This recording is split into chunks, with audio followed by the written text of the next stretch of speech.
Merci de nous retrouver sur le plateau de Le Grand Soir. Bonsoir Gigi Z, il y a tout ton panel. Si c'est les jeunes, eux qui félicitent les ministres qui ont déjà fait 21 ans dans un même poste, on n'est pas sorti de l'auberge. Le ministre délégué à la présidence chargé de la Défense est celui qui a mis le plus long à tout le règne de Paul Biya depuis 82. Avant lui, aucun ministre délégué chargé de la Défense n'avait dépassé 7 ans. Il est à sa 11e année après avoir mis autant de temps dans un poste aussi stratégique. Il s'est créé, voilà, ça fait beaucoup de temps dans tous les cas. Et on disait que lorsqu'on a mis autant de temps, on se crée ces réseaux. Ça peut être valable pour tel ou pour tel autre ministre. Merci de contribuer. Annie Senoa, bonsoir. Bonsoir Jean-Jacques, bonsoir à mes co-discutants, bonsoir à vos milliers de téléspectateurs et internautes qui nous regardent en ce moment. Je voudrais quand même, si vous me le permettez, faire une dénonciation. Parce que voyez-vous, nous avons une ville qui est étroite, je vais m'exprimer ainsi, et nous n'avons pas assez de routes. Et le nombre de véhicules dans la ville de Yaoundé va sans cesser croissant. Alors, certains d'entre nous avons pensé mieux de souvent faire appel lorsque nous voulons nous déplacer pour venir dans une émission comme c'est le cas maintenant, de faire appel à des agences c'est-à-dire de transport dans la ville. Mais on se rend compte qu'au départ, ce service-là était meilleur.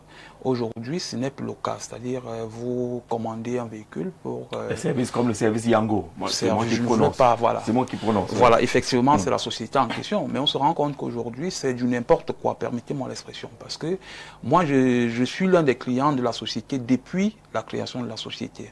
Mais au fil des années, on se rend compte que ce n'est plus ce que le service était avant. C'est-à-dire, vous commandez un véhicule, le chauffeur vous dit qu'il est à quelques mètres de vous, vous le voyez à quelques mètres, il vous dit, bon, je vais rentrer au quartier déposer quelqu'un, mais il fait, c'est pas moi, plus d'une heure pour revenir vous chercher, alors que vous lui avez bien dit que vous êtes attendu quelque part.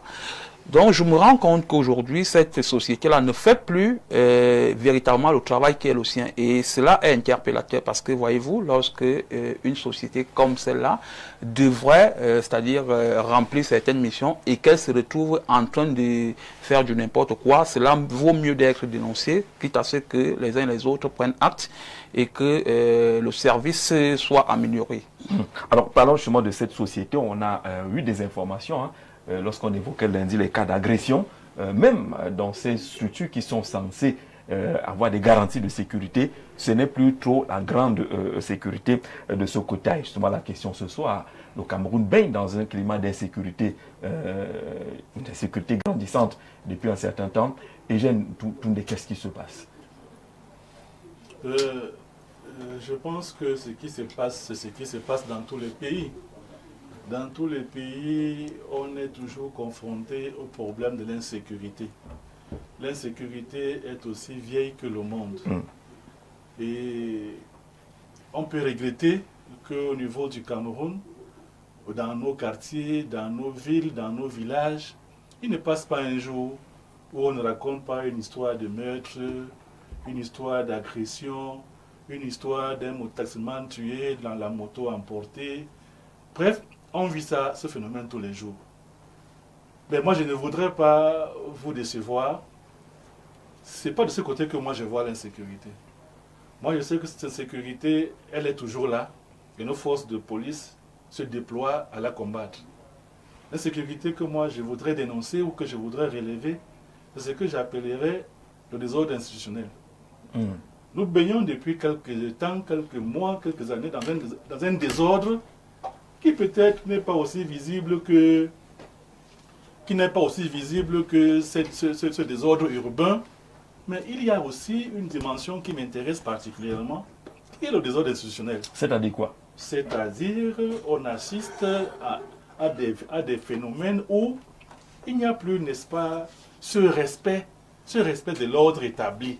Et ce respect de l'ordre établi au niveau institutionnel se caractérise par un manque de cohésion, un manque de coordination. Vous voulez que je prenne des exemples? Il y en a assez au niveau électoral. Vous voyez des contestations des résultats des suffrages. c'est une insécurité. Lorsqu'on sait que c'est un désordre, lorsqu'on sait qu'il y a des règles établies, on ne comprend pas comment on en arrive à des situations de désordre post-électoral, alors que c'est des mécanismes encadrés. Vous voyez le cas tout récent de la région du Sud.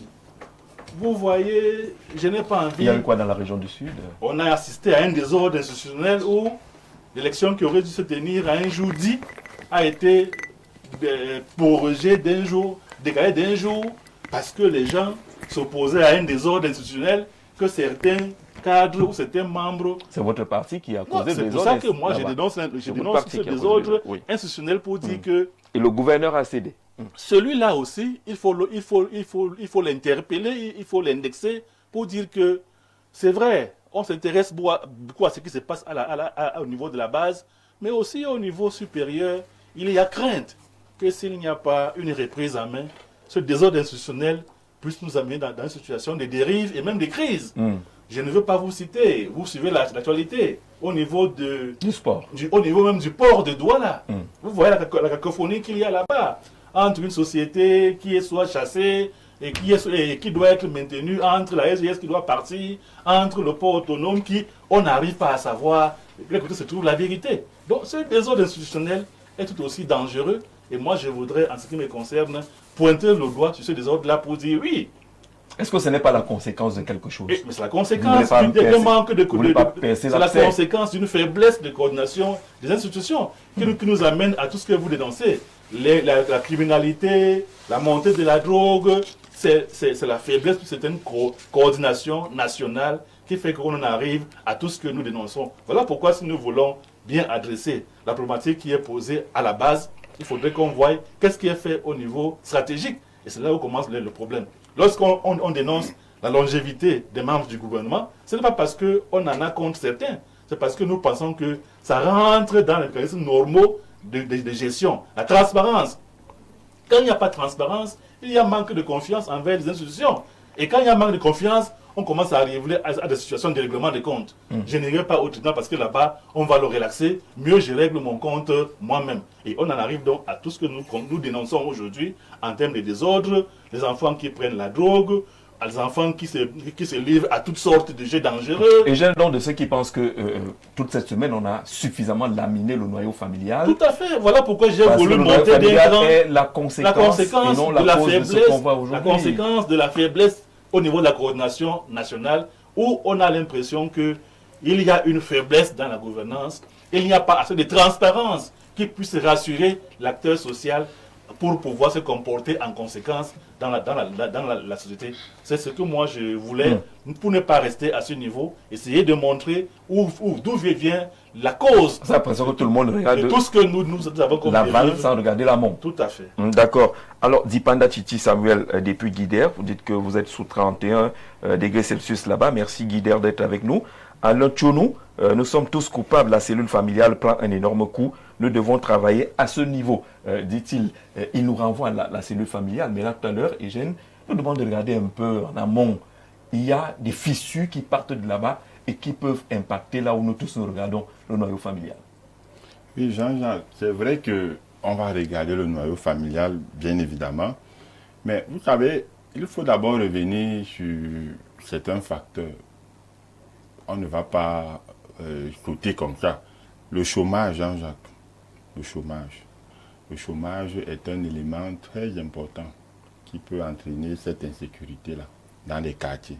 Vous voyez, lorsque le jeune est dans la précarité, il ne fait rien.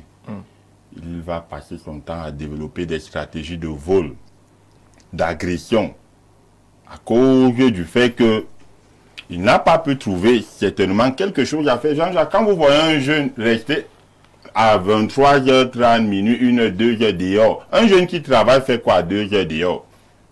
Un jeune qui a un emploi ne peut pas se retrouver à 2h, caché quelque part, pour attendre la mère qui revient du marché et agresser la maman. Non. Donc je pense que à ce niveau-là, moi j'accuse les pouvoirs publics, dont l'État a sa part de responsabilité. Comme le grand frère disait tout à l'heure, que l'État a manqué à un niveau son devoir. Donc, il y a ces fissures-là qui causent cette insécurité-là au niveau des quartiers. Il y a la pauvreté, Jean-Jacques. Donc, quand je dis chômage, pauvreté, tout ça là, c'est englobé. Et lorsqu'on parle des dérives morales, Jean-Jacques, je pense que le grand frère a dit tout à l'heure, il parlait de l'absence de coordination. L'absence de coordination et ainsi de suite. Même quand on revient au niveau des établissements scolaires, avec le civisme, l'éducation civique et morale, qui devait d'abord être implémentée au niveau de la famille. Jean-Jacques, je vais toujours revenir au niveau de la pauvreté. Vous voyez, à l'époque, c'est l'homme qui sortait. L'homme travaillait. La femme, généralement, à l'époque de nos grands-parents, la femme restait à la maison. Elle savait que lorsque l'enfant va rentrer de l'école, elle va dire, qu'est-ce que tu as fait aujourd'hui? La journée s'est passée comment? Elle avait le temps, la maman avait le temps de regarder, de veiller, de surveiller. Mais maintenant, avec la pression sociale, l'homme seul, le salaire de l'homme seul ne suffit pas. La maman est aussi obligée de sortir, chercher de l'argent. Résultat, les deux rentrent à 22 heures. Les enfants sont rentrés à 17 heures. Qui va regarder? Qui va contrôler? Les enfants sont restés devant la télévision, mais en train de regarder quel programme. Un libre choix. En train de regarder quel programme. Les réseaux sociaux inondent maintenant. On impose des modèles négatifs. Vous allez voir l'enfant dire coller, coller, coller, coller, coller la petite. Et ça passe. On applaudit, mais quand c'est pour gronder bon François, on voit le ministère Santé prendre des décisions. Où est le ministère de la Culture pour sanctionner ces dérives-là? On laisse, tout passe maintenant, même dans les radios, dans les télés, on fait, c'est du n'importe quoi. Toutes les musiques maintenant sont véhiculées. Vous voyez, les influenceurs, on a érigé des gens comme modèles. L'enfant ne veut pas devenir comme le professeur Viviane Billois. On doit brûler. Mais l'enfant va te dire, je veux être comme Cynthia Changa, biscuit de mer, tout ça là. Vous voyez, ce sont des modèles là-bas. Et c'est ce qui se retrouve dans nos lycées, dans nos collèges. Et avec tout ça, Jean-Jacques, vous pensez que un enfant qui est moulé dans ce système-là, mais il deviendra bandit. Même lorsqu'on parle du désordre urbain, vous pensez qu'un enfant qui raisonne comme ça va se comporter comment dans la société? Les poubelles que vous voyez aujourd'hui là, qui inondent nos routes là, mais vous pensez que quelle est leur origine? C'est quelqu'un qui est venu, qui s'est levé chez lui, une maman ou un, je ne sais pas, qui est venu déposer. Les autres ont suivi. Les autres ont suivi. Et lorsque vous allez parler, quelqu'un va te dire, fiche-moi le camp, tu es qui? C'est ton affaire, c'est ta vie. Qu'est-ce qui te gratte? Vous voyez, c'est ce qui sort. Il y a donc on va dire quoi? La société est totalement détruite. La société si on est s'en tient à détruite. ce que vous êtes en train de dire. Bonsoir Jean-Jacques Zé au panel. Une étude a démontré qu'il y a un lien étroit entre la pauvreté et l'insécurité. C'est pour accompagner ce que vous étiez en train de dire. Au fur et à mesure que les Camerounais seront de plus en plus pauvres, soit 14% de taux de chômage, on va vivre de plus en plus l'insécurité dans nos villes et dans nos familles. Le stress pour résoudre les besoins élémentaires pousse beaucoup de Camerounais à la dérive. C'est Molu de Yaoundé qui envoie ce message. Docteur, quelle réflexion mener? On a la chance que vous êtes en même temps de la diaspora, vous avez un pied au Cameroun régulièrement. Comment comprendre cet affaissement de la morale, ce climat d'insécurité qui règne et qui prend des proportions de plus en plus inquiétantes? Okay. Merci Jean-Jacques pour la parole donnée. Avant d'entrer dans le fond de votre question, je voudrais d'abord revenir sur une déclaration de maître. C'est maître. C'est pas maître. De mon copanéliste. Excusez-moi, je parle. Les juristes. Le juriste, voilà. Qui a semblé mettre en accusation monsieur le gouverneur du Sud, monsieur Nguélé. Non, je ne pas du gouverneur. Vous avez dit à un moment que. J'ai dit le désordre qu'il y a eu lors de l'élection. Qui a été fait avec l'approbation de. Mais si le gouverneur a laissé entrer les gens qui n'étaient pas mandatés Et il faut bien qu'on le lui dise. Les gens sont arrivés de Yaoundé avec les plis fermés. On a dû renvoyer la session. Ils ont cédé. Pourquoi est-ce que vous ne voulez pas qu'on cite l'autorité administrative là-bas? Non, je pense que le gouverneur est resté dans l'exercice de ses fonctions républicaines. Il a bien mené les échanges. Pour ceux qui ont suivi cette affaire de près, nous avions des relais à l'intérieur, on sait comment ça s'est passé. Après les consultations, il a dû ajourner cette séance ce jour-là parce qu'il se faisait déjà assez tard. On ne pouvait pas continuer les travaux à 20h, 21h, ce n'était pas possible. Donc il a décidé d'ajourner la séance et de la rapporter le lendemain. Donc je voulais juste intervenir avec ces précisions, comme il a reconnu déjà le temps. On va partir dans les détails. Et non gouverneur. D'accord, d'accord. Alors pour revenir à la question que vous m'avez posée, je crois que mon collègue a su brillamment relever certains points tout à l'heure. Et je vais dire d'entrée de jeu que nous avons un problème au Cameroun. C'est que la société camerounaise, j'ai l'impression, hein, c'est une impression, au fur et à mesure que nous évoluons dans le temps, elle devient de plus en plus violente. Et alors il faut interroger les faits. Cette violence, ça vient d'où? Alors premièrement, vous avez lu un message tout à l'heure où quelqu'un vous dit que des jeunes, comment des jeunes peuvent... Mais ça, c'est aussi une forme de violence. Vous n'acceptez pas la contradiction. Vous n'acceptez pas un discours qui est différent du vôtre. Et vous apportez des qualificatifs réducteurs. Parce qu'il y a beaucoup d'intolérance. Il y a beaucoup d'intolérance. Et je crois que la violence, dont l'une des manifestations de la violence, c'est l'intolérance et tout. Alors, pour revenir encore dans les faits, moi je dis au Cameroun aujourd'hui, nous avons des problèmes sérieux d'inégalité. J'aurais dû commencer par là parce que pour moi c'est le premier facteur, les inégalités socio-économiques. L'ascenseur social est bloqué au Cameroun. La mobilité sociale, pour reprendre Bourdieu, elle est totalement inexistante pour les pauvres. Mais c'est chez les riches que vous allez voir, lorsqu'on lance un concours, moi j'ai eu parfois parcouru des concours, je vais citer, hein, j'espère que ça ne me causera pas de problème, de l'ENAM, de quelques grandes écoles où vous avez parfois des prénoms qui diffèrent, mais les patronymes restent quasiment les mêmes. Donc cette forme d'inégalité-là crée aussi de la violence. Pour emboîter le commentaire de mon collègue tout à l'heure, il a parlé de chômage, mais ces jeunes qui n'ont pas d'emploi, qui sont pour la plupart brillants, nous avons eu, pour nous qui avons fait des études ici au Cameroun avant de nous retrouver de l'autre côté, mais nous avons eu des camarades très brillants, et moi j'ai souvent de la peine par moment à retrouver certains qui coupent sur le poids de la misère.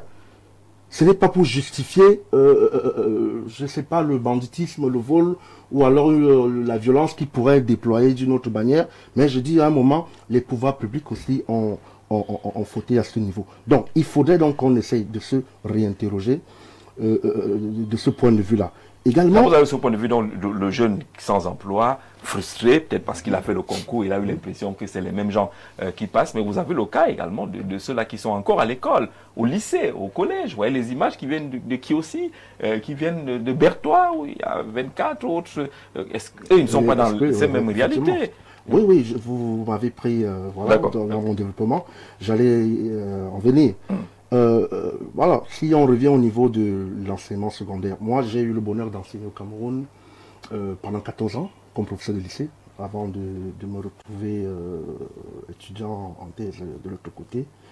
Et dans les établissements que j'ai eu à parcourir, c'est un phénomène que nous avons vu venir de manière, on va dire, progressive.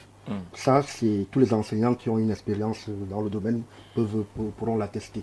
Donc, les élèves aujourd'hui, quand on interroge la communauté éducative, l'éducation commence à la maison. C'est un processus qui se suit jusqu'au niveau de l'école. Quand l'enfant sort de la maison, si les bases solides ne sont pas acquises, mais quand il progresse dans la rue, vous ne savez pas qui il rencontre. Au niveau de l'école, vous ne savez pas la moralité de tous ses camarades et tout et tout. Mais Jean-Jacques, je vais vous surprendre. Aujourd'hui en Europe, vous êtes un journaliste sérieux, je le sais, mais vous allez vous rendre compte qu'aujourd'hui, dans la bourgeoisie parisienne, mais ces gens n'envoient plus leurs enfants dans les lycées. Ils n'envoient plus les enfants dans les lycées. Parce qu'aujourd'hui, avec les phénomènes d'immigration, ils estiment que parfois les enfants des immigrés ont une morale un peu douteuse et ils organisent les enfants dans des collèges spéciaux où ils ont une éducation spéciale. Donc, je ne sais pas, c'est pas pour dire que nous allons revenir à ce type de modèle, mais je dis, quand l'enfant sort de la maison, moi le parent déjà, Vous avez des parents aujourd'hui qui s'asseyent avec des enfants à longueur de journée, qui regardent des émissions ou, j'allais dire, des séries télévisées, où vous avez des héros qui sont des hommes, bon, je ne pouvais pas prononcer cette chose-là, qui sont généralement conçus comme des modèles dans ces séries-là. Vous avez un enfant qui s'identifie à ce type de modèle. Il y a des chaînes de télévision au Cameroun qui, pour moi, excusez-moi, elles doivent être censurées. Elles doivent être censurées. Il y a des programmes, des contenus qui doivent être censurés. Parce qu'une nation forme un type d'homme précis. L'État camerounais, pour moi, a échoué dans la conception, par exemple, de la SND 30 que moi j'ai lue. On aurait dû concevoir un système où on développe l'éducation émergente. Et on développe un contenu. On prend des sociologues, on prend des anthropologues, on prend des économistes, on prend, on va dire, certaines composantes de la société qui peuvent s'asseoir et mener des études et des projections sur une large échelle. Mais non, qu'est-ce qu'on fait? On prend toujours des gens, je ne vais pas insulter, mais qui, ma foi, ne sont pas sérieux, qui, voilà, aujourd'hui, il y a l'intelligence artificielle, les gens conçoivent des programmes sans contenu. Et ils les diffusent comme ça, et voilà. Je vais également revenir sur un autre aspect, Jean-Jacques, si vous me permettez encore de développer.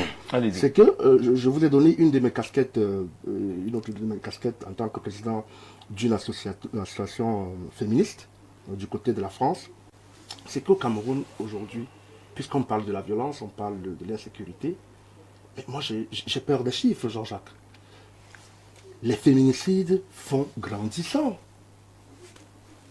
Quand j'ai interrogé les chiffres de 2023 jusqu'en 2025, en début d'année, parce que les statistiques de 2025 ne sont pas disponibles, mais seulement le mois de janvier 2025, on était à 11 femmes tuées.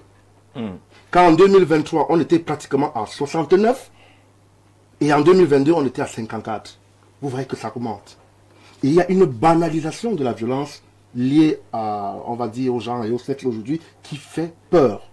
Et moi, je dis donc que c'est tout dans ces composants-là qui font, une fois réunis, qui font un cocktail assez explosif, qui rend notre société assez, on va dire, plus ou moins malade et mal en point. Et elle paraît un peu indifférente, parce que quand vous parlez de féminicide, nous, on s'élève le pain, qui est déjà disponible, le pain du 8 mars. Anissé, sur cette problématique, tous coupables face à la montée de cette insécurité, de ces violences sous plusieurs formes dans notre pays. Les chiffres parlent, hein, le Cameroun est parmi les pays à fort taux de criminalité. Selon le classement 2025-2026 de la criminalité, l'Afrique du Sud est en tête, suivi du Nigeria, de l'Angola en 3e position, et le Cameroun parmi le groupe des autres pays à risque. Le Cameroun vient en tête, donc pratiquement à partir du 4e rang. C'est quand même des indicateurs qui devraient faire peur. Effectivement, ce sont des indicateurs qui font penser que nous sommes dans un état où rien n'est plus contrôlé. Vous savez, Jean-Jacques Zé, au-delà des missions régaliennes de l'État, l'État doit assurer le bien-être aux populations. Et lorsque vous regardez le quotidien des populations au Cameroun, vous avez l'impression que les populations sont abandonnées à elles-mêmes. Et face à cette réalité-là, les populations, c'est-à-dire, développent des mécanismes de survie. Cela dit donc que lorsque ces mécanismes... dans la jungle, finalement, il faut survivre. Oui, il faut survivre, parce que nous tirons tous le diable par la queue. Parce que lorsque vous regardez la caste ou alors la poignée de personnes qui vit dans l'opulence et le reste de la population, il y a lieu de globaliser que les Camerounais tirent le diable par la queue. Et lorsque cela est perceptible, il faut dire que le contrat social, les clauses du contrat social sont brisées. Les clauses du contrat social étant brisées, nous nous retrouvons dans une situation où tout le monde est permis de faire ce qu'il veut.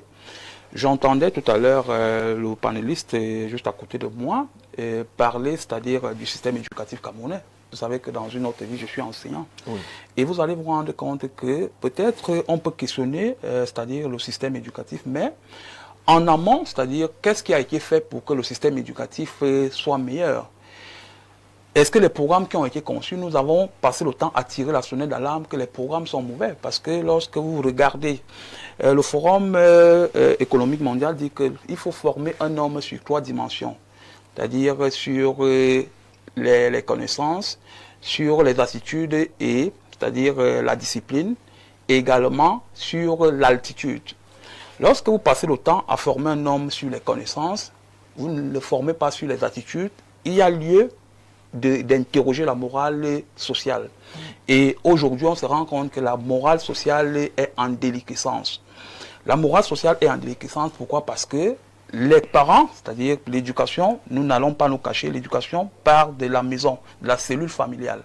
Mais lorsque, comme le disait le panéliste tout à l'heure, lorsque le parent sort très tôt le matin et est obligé de rentrer très tard le soir, parce que son niveau, c'est-à-dire de besoin, est le niveau primaire. Les besoins primaires, c'est-à-dire s'alimenter, c'est pas moi, peut-être chercher. Oui. Voilà.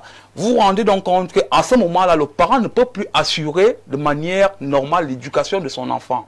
Conséquence de fait, l'éducation de son enfant est à l'abandon. Moi, j'ai fait, c'est-à-dire, j'ai parcouru le Cameroun avec la CESU. C'est une délégation de la Sûreté nationale qui gère les problèmes d'insécurité dans les établissements.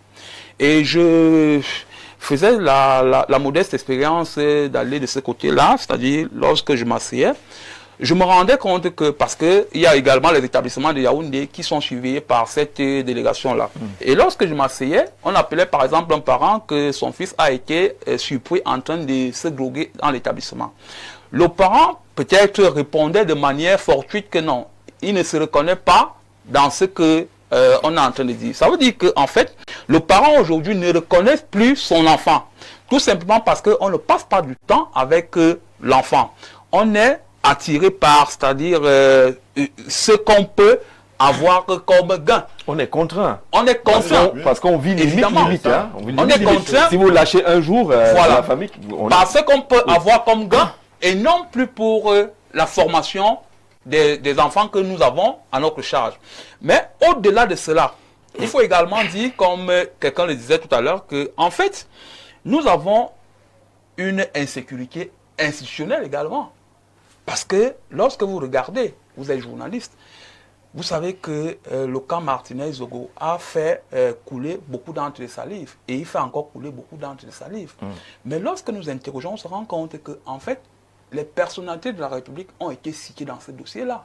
Lorsque le patron du renseignement dans un pays se retrouve au centre d'un scandale comme celui-là, on est en droit de se poser la question, mais est-ce que nous, les populations, nous sommes en sécurité? Mais la question, la réponse, elle est négative. Parce que lorsque nous avons un État qui n'est plus véritablement à même d'assurer la sécurité des populations, il y a lieu de craindre. Les Camerounais ne connaissent plus la CIA que la DGRE. Lorsqu'on parle de DGRE, c'est l'équivalent de la CIA. Oui. Et imaginez donc que le patron de la CIA est cité. On reste encore dans la présomption d'innocence, mais il est quand même cité. Oui, il est cité. Mais il est cité. Ça veut dire qu'en fait, il y a lieu... Il est même interpellé, si je me trompe. Oui. Mais il est interpellé. Il est gardé. Voilà. Ça veut dire que, en fait, c'est une bivalence. Ça veut dire qu'au terme du procès, soit il sera inculpé, soit il sera disculpé. Mais s'il est inculpé, ça veut dire qu'en fait, c'est l'État qui est au centre de ce scandale-là. Et là, il faut interroger, en fait, c'est-à-dire les mécanismes de contrôle, les mécanismes de sécurisation des populations.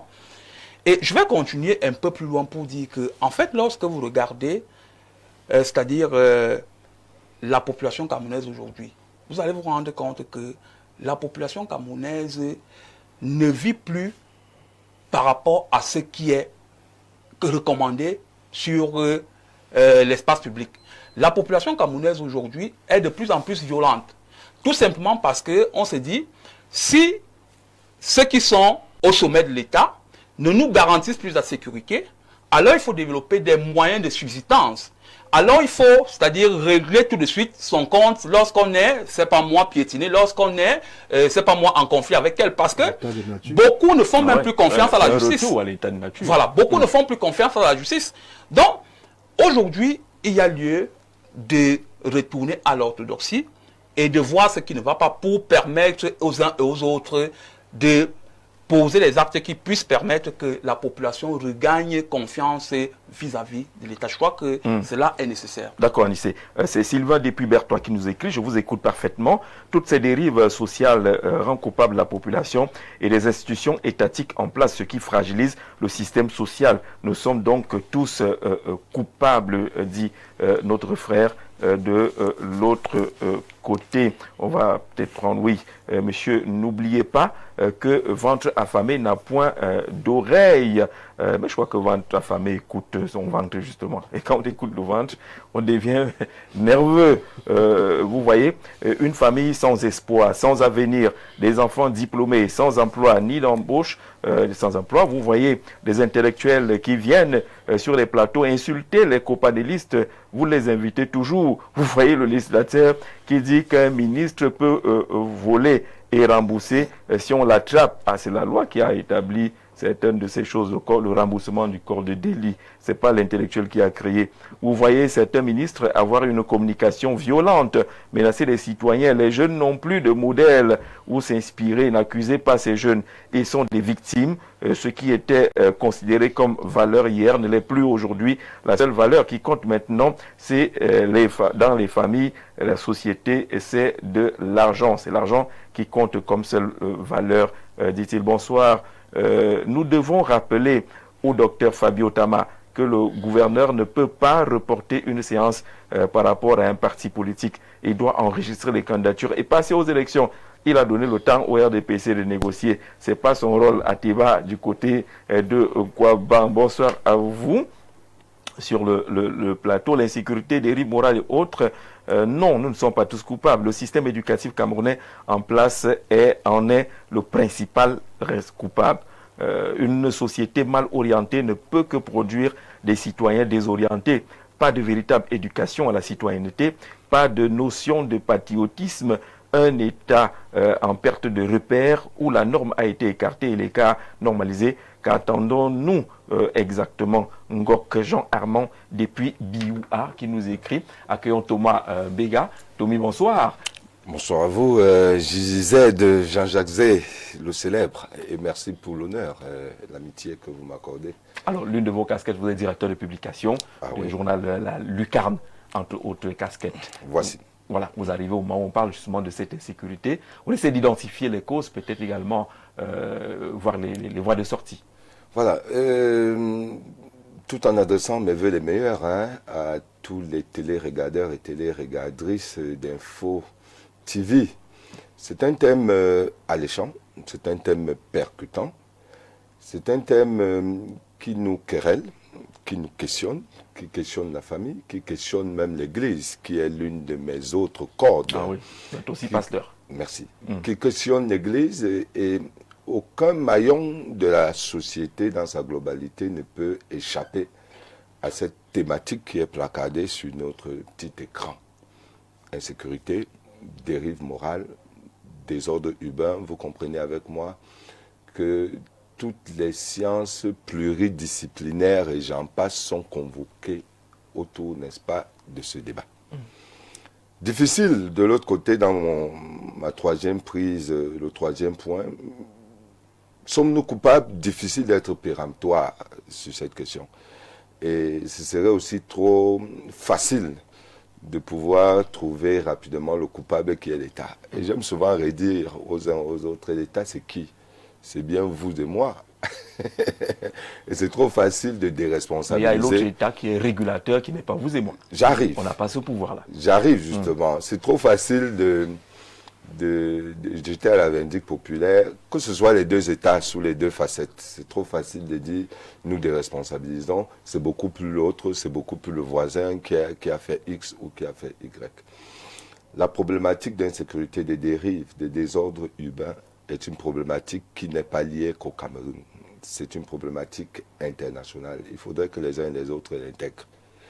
Nous sommes dans une société qui fait sa mue, elle connaît des dérèglements, et si un temps soit peu, nous nous arrêtons, nous faisons une forme de full stop pour faire un état des lieux, c'est un malaise généralisé. Pas seulement au Cameroun, mais c'est un malaise généralisé dans le monde. Alors, c'est une mue qui nous entraîne, on n'a rien à faire. Je ne suis pas ici en train de dire... On doit la subir. Si vous m'avez laissé, merci de me faire rebondir. Oui. Quelque part aussi, merci, c'est votre boulot de me faire rebondir. D'accord. On ne peut pas croiser les bras, la preuve, je suis là. La preuve, nous sommes là. La preuve, nous en parlons parce que le curseur est à grimper à une dimension extrêmement alarmante. La vallée, n'est-ce pas, j'allais dire, la montée des crimes, la montée des injustices, la montée des dérives, ça se compte aujourd'hui à l'appel. Il ne se passe pas un jour sans qu'on entende parler de ci ou de ça. Petite anecdote très rapide. Je suis assis quelque part avec un ami proche à moi, un avocat que je salue d'ailleurs au passage. Et il y a une dame qui va forcer le passage. De l'autre côté, le journaliste qu'on reconnaît, on veut à tout prix saluer, elle court vers moi. Je vais l'accueillir à cet endroit. Elle a manifestement un problème. Pour aller très rapidement, son fils a piqué, a volé la bouteille de gaz de son propre ami. Et son propre ami a su que c'est lui qui avait volé. Et il avait manifestement les preuves. Il a déposé une plainte. Le monsieur arrive à la gendarmerie, il est coffré, comme on dit vulgairement. Des fils à aiguille, la mère doit intervenir, qui est veuve. Elle arrive, non pas que j'ai un problème avec le gendarme, c'est juste un exemple. Mais elle s'est battue à trouver 10 000 francs afin d'avancer, parlant de corps de délit, afin d'avancer 10 000 et elle pourra rembourser les autres 10 000 pour le remplacement de la bouteille de gaz. Et son ami, quand il aperçoit la veuve mère de son ami, lui-même pleure et désiste et retire la plainte. Et au nom donc du ministère public, l'OPJ dira qu'il y a des frais de cellule. Eux seuls savent à quoi cela est adossé. Ouais. Il y a des frais de cellule qu'il faudrait défendre. Nous, on les paye régulièrement. On appelle à gauche et à droite. La veuve de s'exclamer que je voudrais bien régler vos frais de cellule, mais je suis déjà incapable de résoudre la problématique de la bouteille de gaz, la problématique centrale, mais vous me parlez pour couper court. Le fiston a été déféré et placé sous mandat de dépôt. Le gendarme a été cash. Bon, la suite de l'affaire, je ne vais pas parler comme on parle au quartier, l'ombre a fait ceci, ça s'est géré avec un coup de fil. Hein. Je l'ai sorti du trou, il est hors du trou, bien que placé sur moi. C'est possible. C'est pour montrer un peu comment la société fonctionne. Je ne suis pas ici en train de demander à un petit bandit d'aller voler et de compter sur moi ou de compter sur tel. C'est pourquoi je fais l'effort de nuancer mes propos. Pour vous montrer à quel niveau chacun de nous, dans sa petite zone de confort, dans sa petite zone de commandement, est responsable de ce qui est en train de se passer. C'est la même bataille que nous avons avec toutes les églises. On ne peut pas parler seulement d'églises de réveil. Vous trouvez des prêtres frappeurs, vous trouvez des pasteurs frappeurs, vous trouvez des diacres bizarres. Donc la société est dans un dérèglement moral, est dans un dérèglement absurde. Il n'y a qu'à rentrer dans les réseaux sociaux. Vous voyez un enfant, vous cliquez sur l'image, vous regardez l'âge, c'est vraiment l'âge de vos enfants. Mais le violent mouf qui va t'envoyer à la première incartade où tu voudrais le recadrer et lui dire ne faites pas ceci, j'ai vite fait de rapidement bloquer et de mettre, de mettre plusieurs dans une bande noire. Sinon, ça te pourrit le cerveau, tu es mal. Alors, avant de pouvoir sortir, c'est une responsabilité, le tableau est noir. Le tableau est noir. C'est une responsabilité qui convoque tout le monde, qui convoque tous les cartels, tous les maillons de la société. Impossible, sans me répéter, d'être péremptoire ou laconique là-dessus. Nous avons une problématique centrale qu'on a tendance à oublier. C'est que la venue de l'Internet a changé les habitudes. La puissance de la communication est d'une dimension pénétrante incroyable. Ah oui. Et il y a plein de responsabilités dans lesquelles nous avons démissionné. Il n'y a pas de garde-fou. Ailleurs, il y a des Même garde-fous. si on met les Dans garde-fous, certains pays africains, il y a des garde-fous. je vous rappelle que c'est en le France, une porte ouverte, on a- où réside le thésard, où souverain notre doctorant, en France où il réside dans l'Occident, Pas doctorant. Hein. Docteur. docteur déjà, félicitations. Hein. Ouais. Alors, là où ils résident, ils ont des leviers plus violents que nous. Hein. Aujourd'hui, ils sont en train de réquestionner, quand nous, on n'a même pas encore commencé la marche, ils sont en train de réquestionner tous les leviers juridiques. Tous les leviers juridiques autour d'un certain nombre de choses. Monsieur Macron posait la question de savoir est-ce qu'un enfant de 12 ans devrait avoir accès au portable. Aujourd'hui, nous sommes dans une situation où la mère se pose la question est-ce que je donne le portable, je ne donne pas. Quand le bébé fait même on lui a déjà remis le portable. On a démissionné sur plusieurs plans. Dans tous les maillons de notre société, chacun de nous est responsable. Et il y a des choses que nous avons laissé faire. Je vais sortir avec la problématique des injustices. Tant que vous vous retrouverez dans des situations, je vais sortir avec une anecdote pour gagner en temps. Justement. 5 secondes, s'il te plaît. C'est important, cette anecdote. C'est mon fils qui voudrait renouveler sa CNI. Et le gros gaillard va partir de très loin pour venir me chercher à la rescousse. Qu'est-ce que ça coûte, mon ami? Toutes les modalités sont là. Il me dit non, il y a une problématique qui coince au palais de justice, c'est que je n'arrive pas à signer le certificat de nationalité. J'enfile un costume, cravate bien parfumé, je débarque là-bas pour savoir ce qui bloque. Je trouve justement plein de monde. Mais j'entre dans ce qu'on appelle l'esbrouf. Ah oui, monsieur le ministre, oui, je suis à la porte, je suis exactement à l'endroit. Panique totale à l'endroit. On m'a sorti des rangs, on m'a récupéré, ils reconnaissent aussi le journaliste. Et ils se disent que le mec c'est tellement en train déjà de parler avec le ministre. S'il vous plaît, c'est une pièce qui coûte dans les 1500. Mais je n'ai pas envie de vous dire ce que ça coûte en ce moment-là, quand il y a ce type de situation. La pièce a été signée en un clin d'œil. Et je suis sorti, les gens ont commencé à me regarder bizarrement. Ah, c'est votre pays. C'est ces injustices. Je voulais sortir par les autres, là, s'ils vous croisent en route, ils ne vont pas vous laisser le passer. Et ça crée des situations de frustration telles que on a envie de réagir, on a envie de se défendre, et il y a des développements compliqués. J'y reviendrai. Réaction Eugène et puis docteur. Je pense, Jean-Jacques, pour justement, on ne saurait s'arrêter seulement au constat sans trouver des solutions. Oui, parce qu'on est tous d'accord que le tableau, oui, il fait peur. Et on ne peut pas aussi toujours tout le temps dire que nous sommes tous responsables. De mon point de vue, il y a d'abord un premier responsable. Ouais. Effectivement. C'est l'État. C'est C'est l'État et le libertinage qu'on a voulu copier du fait des réseaux sociaux ou alors du fait des masses médias qui impactent beaucoup notre société. La France aujourd'hui n'est plus seulement à se poser la question. Le projet de loi est passé à l'Assemblée. Il faut agir. On dit qu'à 15 ans, on ne doit plus donner aux enfants le téléphone avec des réseaux sociaux à l'intérieur.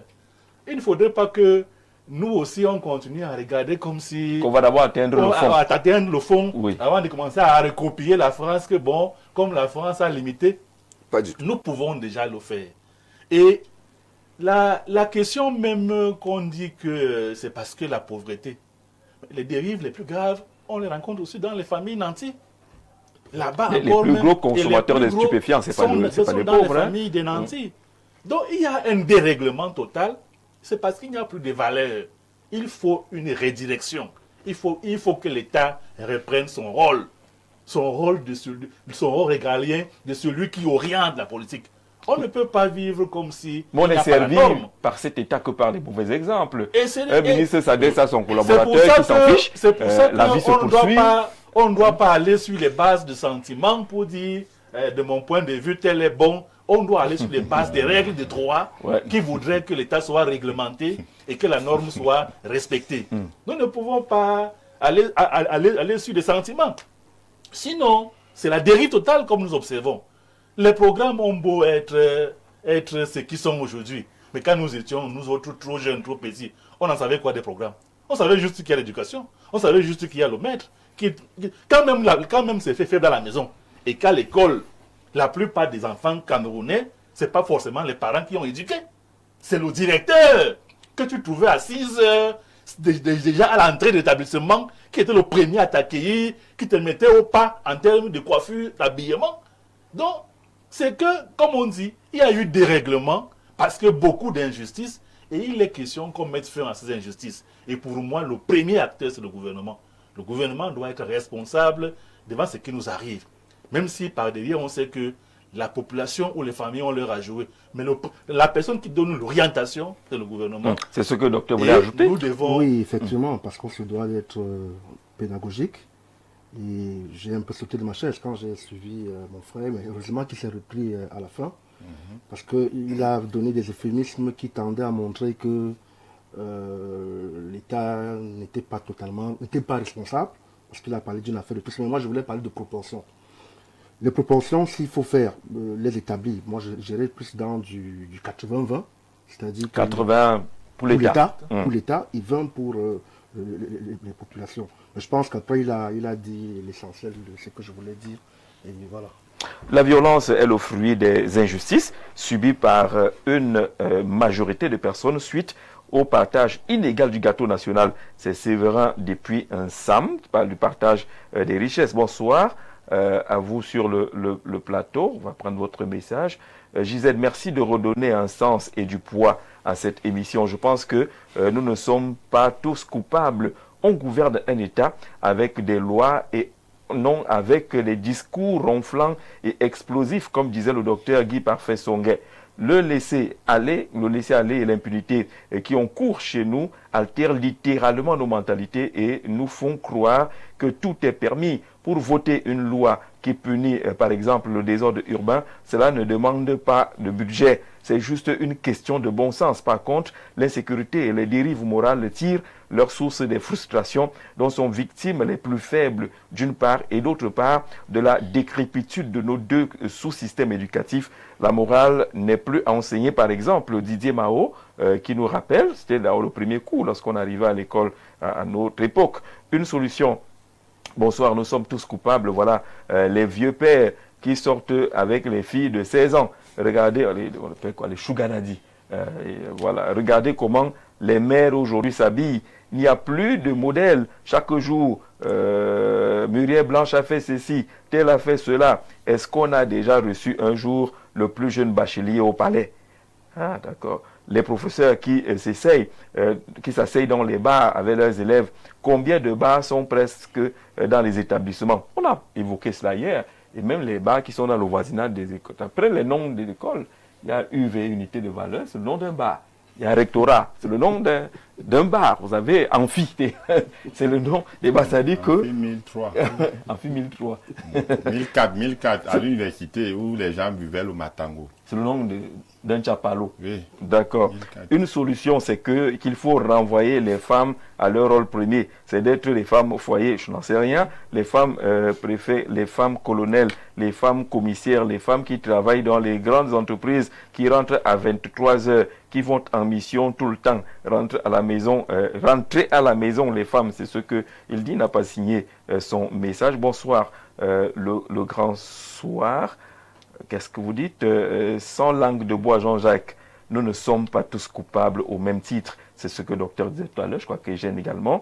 La très grande majorité des Camerounais sont d'abord victimes de la pauvreté structurelle, de l'insécurité alimentaire, du chômage, de la peur, de l'impunité qui protège les vrais puissants. Mais nous ne sommes pas tous innocents non plus. Chaque sac poubelle jeté dans le caniveau, chaque pot de vin donné à un agent, chaque silence face à une adolescente exploitée dans le quartier, chaque vote ethnique ou clientéliste contribue même modestement à entériner le système. La bonne nouvelle, les comportements individuels et collectifs sont les seuls leviers que la majorité des gens contrôlent encore. Changer sa propre attitude, ne pas jeter par terre, dénoncer un proxénète du quartier, s'inscrire et voter consciemment, participer à une association de quartier est à la portée de chacun et cumulé à l'échelle de Yaoundé, plus de 3 millions d'habitants, cela peut créer une pression réelle sur les maires et même le MINAT. La mauvaise nouvelle, sans réforme profonde de l'État, justice indépendante, décentralisation financière,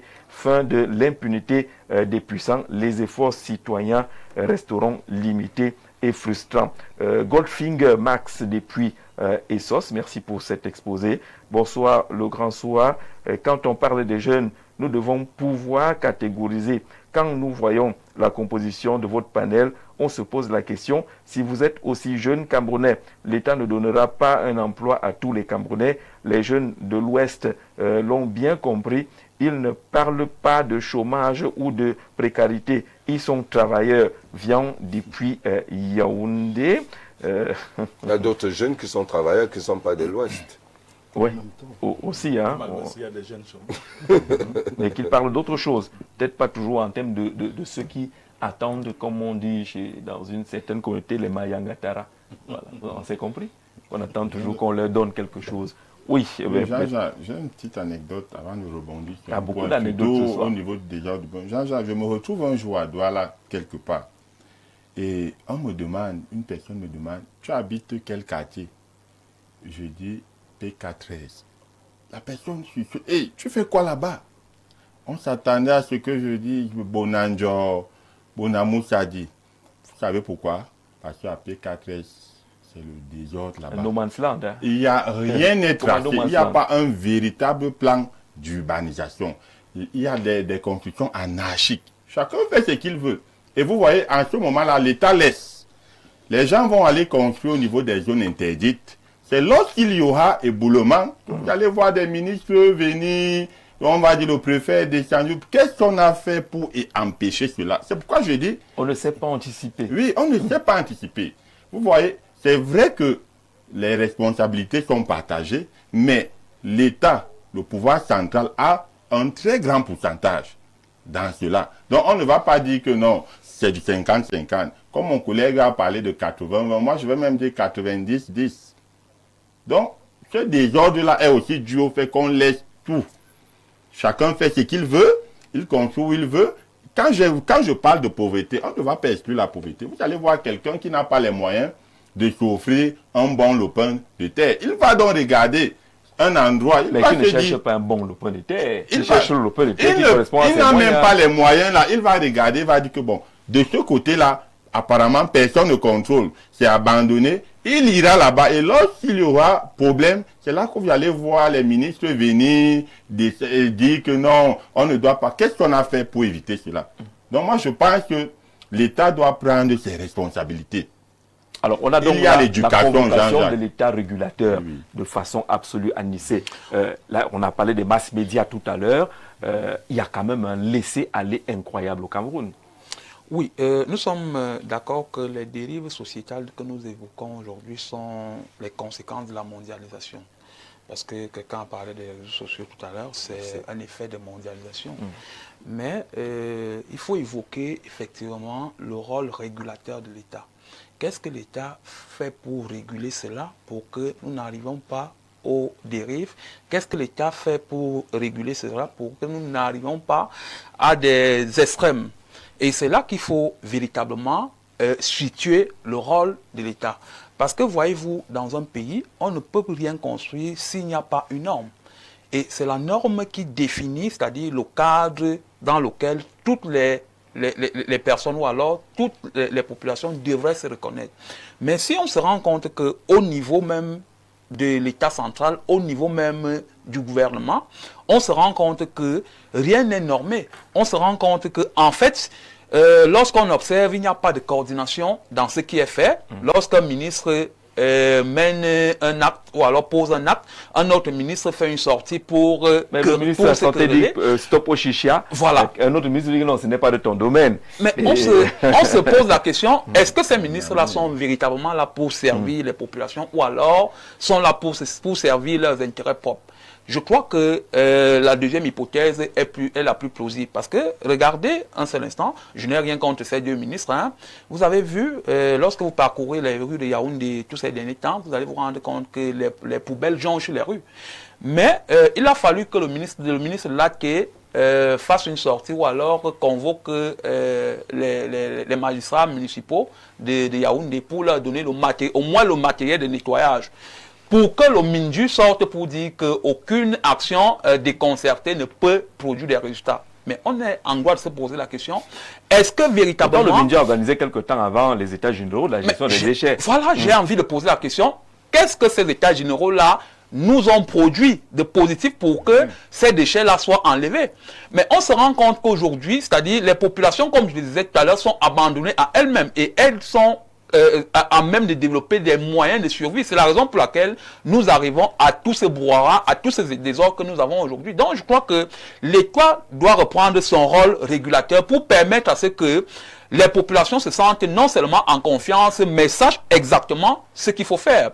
Je crois que mon voisin tendait tout à l'heure à dédouaner l'État en disant que non, c'est-à-dire tout le monde devrait mettre la main à la pâte. Je suis d'accord. Oui.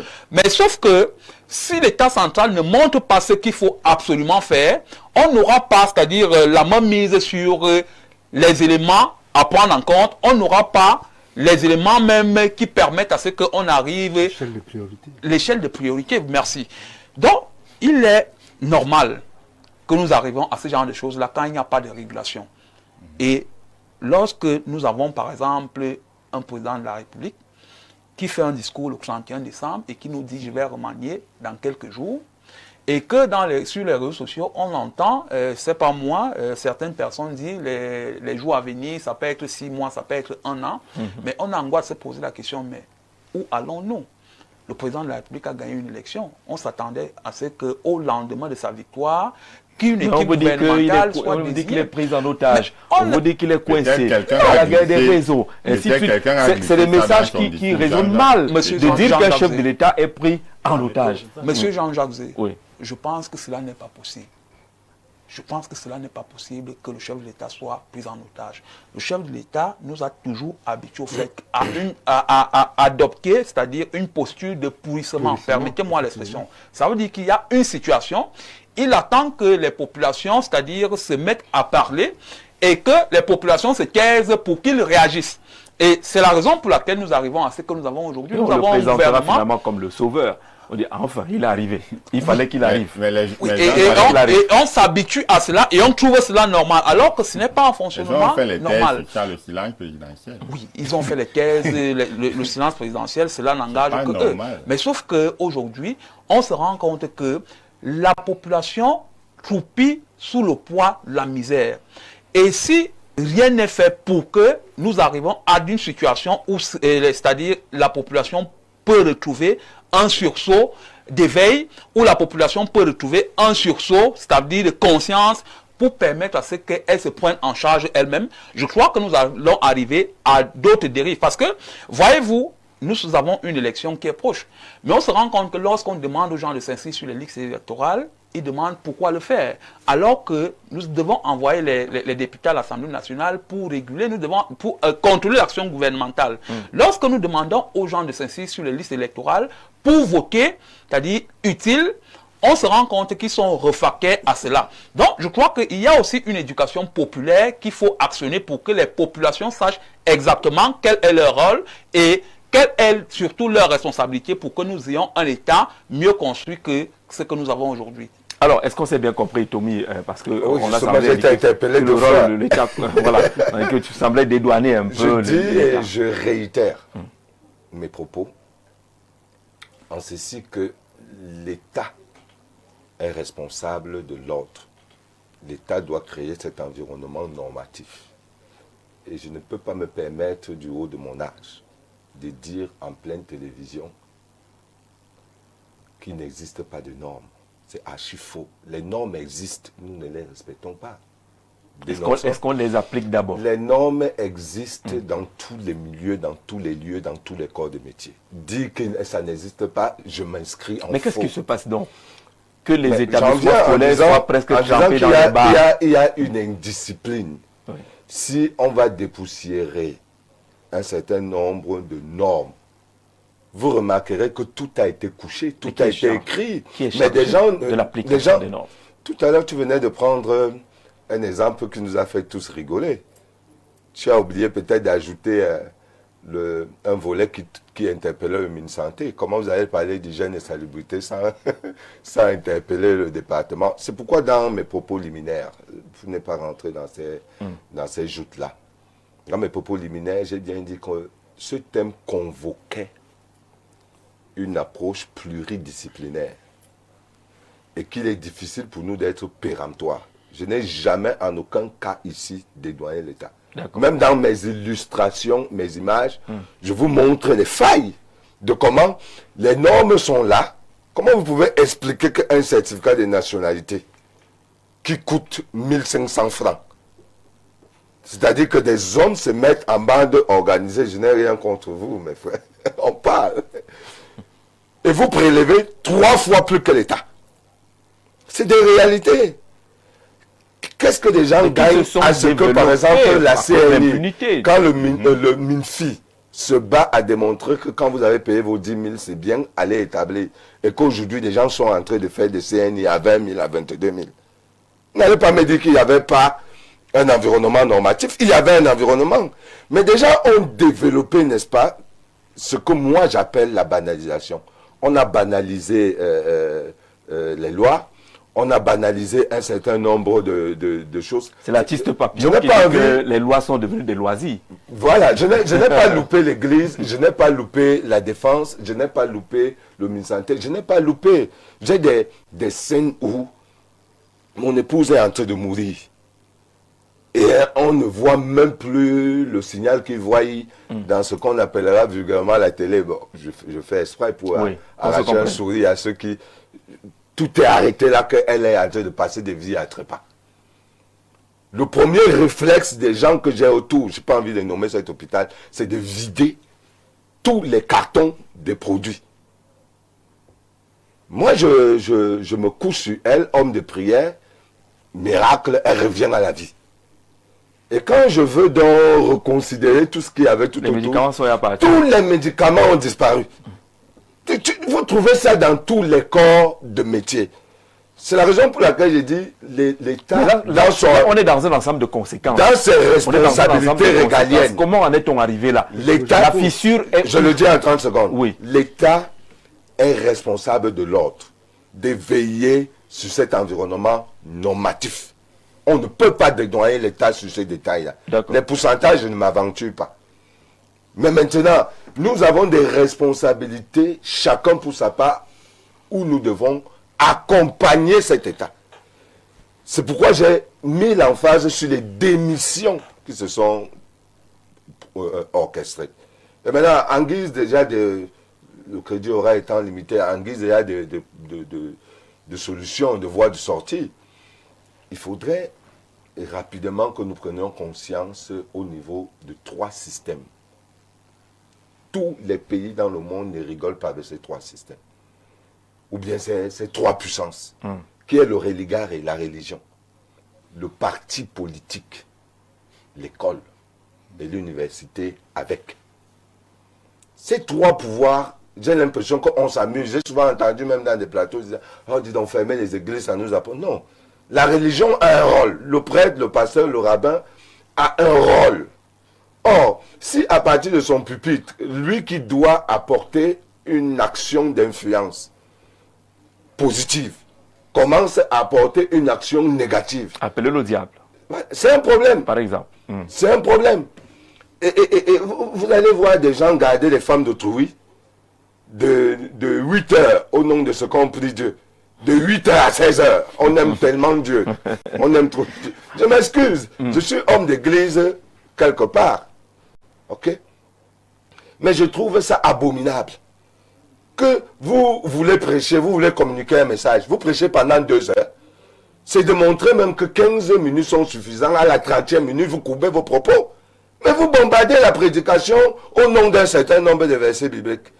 Et le monsieur, quand il veut revendiquer sa nourriture à 12 heures, à 13 heures, on trouve qu'il est possédé. Ça doit se corriger tant chez les catholiques, chez les protestants, les néo-protestants.